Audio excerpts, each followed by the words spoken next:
ship zooming through the sky. Little Einsteins. What's going on, guys? Arcade here with a new episode of What Went Wrong. On this episode, we talk about what went wrong with Destiny. You had to see this coming. So, where do we start with Destiny? So much went wrong with this game. This may or may not be like the longest video for this series. Destiny monetarily is a huge success. Activision and Bungie made bank on this game, but monetary success doesn't mean the game itself is actually as good as the money rolling makes it out to be. For starters, Destiny's biggest issue is balancing, bugs, and just like the Division, lacking of content. So let's talk about those bugs. Destiny has the most annoying bugs. How? Because the kind of bugs that this game has is the kind of bugs that alter gameplay in a very bad way. Take the raids, for example. Raids are supposed to be the most challenging area in the game with the best chance of getting good gear. But in the raids in Destiny, there are also the most buggy locations in the game, and Bungie to this date has ignored the bugs, but they do like raid patches, but only to patch like exploits. So they'll take out like anything that you do to try to take advantage of like the glitches that help you succeed in a raid, but glitches that fuck you over in the raid, they leave that in there. Water Glass to this date, which is the very first raid, is still buggy as hell. I did Taken King raid last Sunday, got all the way to the final fight, did everything right, and what happens? The game glitched. We never finished the raid because everybody was just too freaking pissed off to even continue. Including myself, I was too mad too.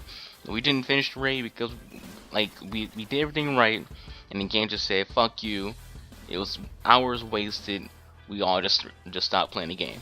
What about the lack of content? Well, for one, the story doesn't exist at all. Bungie tried to do better with Taken King DLC, and a lot of cutscenes are better, but even its story wasn't executed right. The best way to describe Destiny's story is some of the lines from the games, like the ones from the speaker, which he says, "There was a time when we were much more powerful, but that was long ago.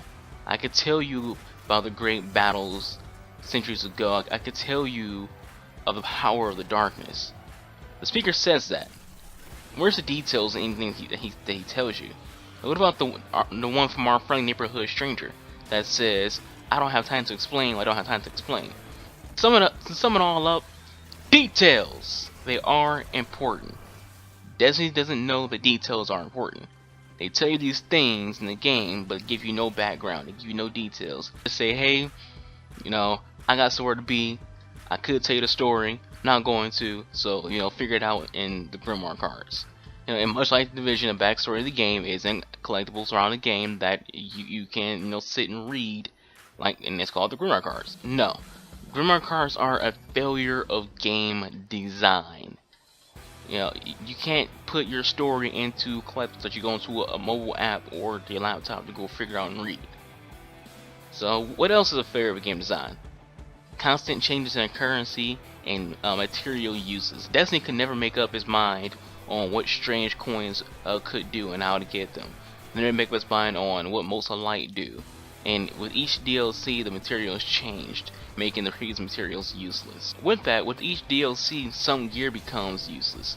Never in a game like Destiny should gear that take you hours to grind and to get be made useless. All exotics should be useful throughout the entire game, not being left behind with each DLC, like Icebreaker and Gallowhorn, Thorn, etc. Those guns should be left in freaking past because a new DLC come out. All exotics, which take you hours to grind for, should be able to be upgraded to highest light level with each DLC. Then there is the most naked and limited character creation. Just look at how bare the thing is. Do better, Bungie. Do better with character creation in the next game. First of all, even more stuff screwed up with the PvE of this game. But for the sake of time, we're not going to go on and on and on about all the issues in PvE. So let's push things up and discuss the PvP, the Crucible. The game what Bungie cares most about. Majority of its patches is aimed at the Crucible, and those patches don't do shit.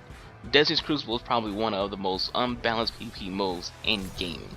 First off, the classes are not balanced at all. Hunters are severely underpowered compared to the Warlocks and Titans, both of which have Not only a one-hit kill melee, but Warlocks melee have a serious range to it, and the Titans have a shoulder charge. Neither of the Hunter's melee abilities for each of three classes can kill in one hit, unless you get a headshot with a throwing knife. So outside of getting headshot with a throwing knife, none of the Hunter's melee can get you a one hit kill.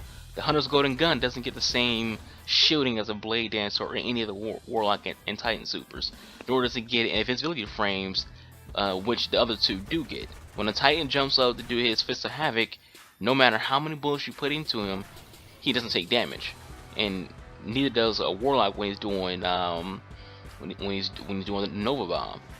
And it's pretty obvious that the Sunsinger, gets extra shielding because it is what it is. I understand why that gets extra shielding. You have the weapons. Shotguns in Destiny have no penalty for range. Shotguns dominate majority of the PvP. Snipers have serious auto aim, take 0 skill to use. Just stand in a corridor, and the second someone is seen, the game will aim for you, so just shoot. No, but part of the PvP's problems are also come from the community itself. The Destiny community has no variety. Everybody spams the exact same setup with each DLC, and it changes each DLC that comes out. Usually whatever YouTube and Reddit says is good, like the Last Word, a multi-tool, 1,000-yard stare, Hardy Crasher, and Conspiracy Theory, those are the guns that people usually run. Whatever YouTube and Reddit tells people to go out and use, the community just spams that. Everyone in the community just uses those that setup, and it's just no variety, and it shows how unbalanced the shotgun snipers actually are in the game. I could go on and on about this for hours, but this video has run on long enough. I don't want it to be too long. I do hope the next Destiny game doesn't have these same issues. I want to enjoy this franchise. It has good ideas, just wasn't executed properly. Now this is another one of those games we have to talk about on this list that they're good games, but they failed in ways that make you want to talk about those failures, make you want to at least make the publishers and developers of those games acknowledge what they fucked up on in these games. And Destiny is not a terrible game. It's not by any stretch of the means. It's just a game that is very flawed. That I think, these flaws are fixable. These aren't flaws that are like, okay, they're in the game, can't do shit about it. They're fixable flaws. So let me know your thoughts in the comment section below. What you think of everything I said in this video? What do you think of Destiny? What is your opinion of it? What do you think Bungie did wrong with Destiny? How would you yourself fix it if you're in their shoes?